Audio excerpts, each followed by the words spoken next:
6-7% പകരം 9-9.5% വരെ റിട്ടേൺ തരുന്ന FDയിൽ നിങ്ങൾക്ക് ഇൻവെസ്റ്റ് ചെയ്യണോ?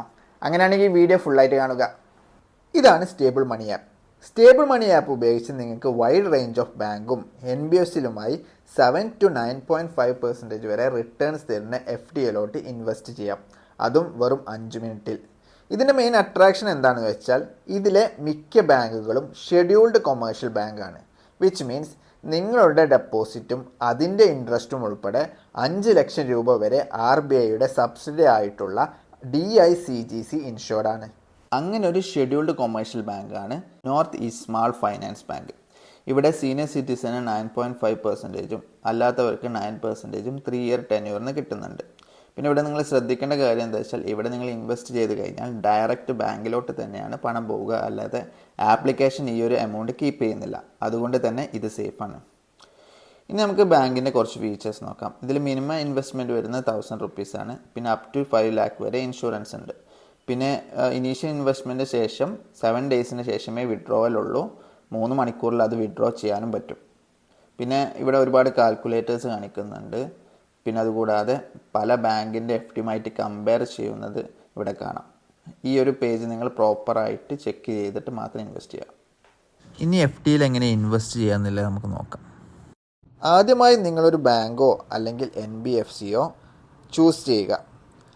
അതിനുശേഷം നിങ്ങൾ ഇൻവെസ്റ്റ് നൗ എന്ന ബട്ടൺ ക്ലിക്ക് ചെയ്യുക. ശേഷം ഏതാണ് ടെന്യൂർ വേണ്ടത് എന്നുള്ളത് ചൂസ് ചെയ്യുക. അതിനുശേഷം നിങ്ങളുടെ ഇൻവെസ്റ്റ്മെൻറ്റ് എമൗണ്ട് എത്രയാണെന്നുള്ളത് ഇവിടെ മെൻഷൻ ചെയ്യുക. ഞാനിവിടെ 1000 ആണ് ഇൻവെസ്റ്റ് ചെയ്യുന്നത് for the sake of this video. അതിനുശേഷം നിങ്ങളുടെ പാൻ കാർഡ് ഡീറ്റെയിൽസ് കൊടുക്കണം. അതിനുശേഷം നിങ്ങളുടെ ആധാർ ഡീറ്റെയിൽസും ഇവിടെ കൊടുക്കണം. അങ്ങനെ KYC കംപ്ലീറ്റ് ചെയ്തതിന് ശേഷം നിങ്ങൾക്ക് നിങ്ങളുടെ പേഴ്സണൽ ഡീറ്റെയിൽസ് കൊടുക്കാനുള്ള കുറച്ച് സ്പേസ് ഇവിടെ കാണാം.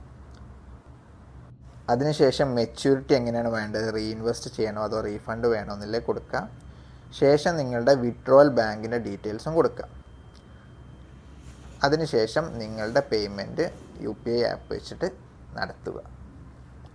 ഫൈനലായിട്ട് ബാങ്കിൻ്റെ സൈഡിൽ നിന്ന് ഒരു വീഡിയോ KYC കൂടി ചെയ്യാനുണ്ടായിരുന്നു. അത് ഞാൻ ഫിനിഷ് ചെയ്തു. വീഡിയോ KYC പെട്ടെന്ന് ചെയ്യാൻ പറ്റി.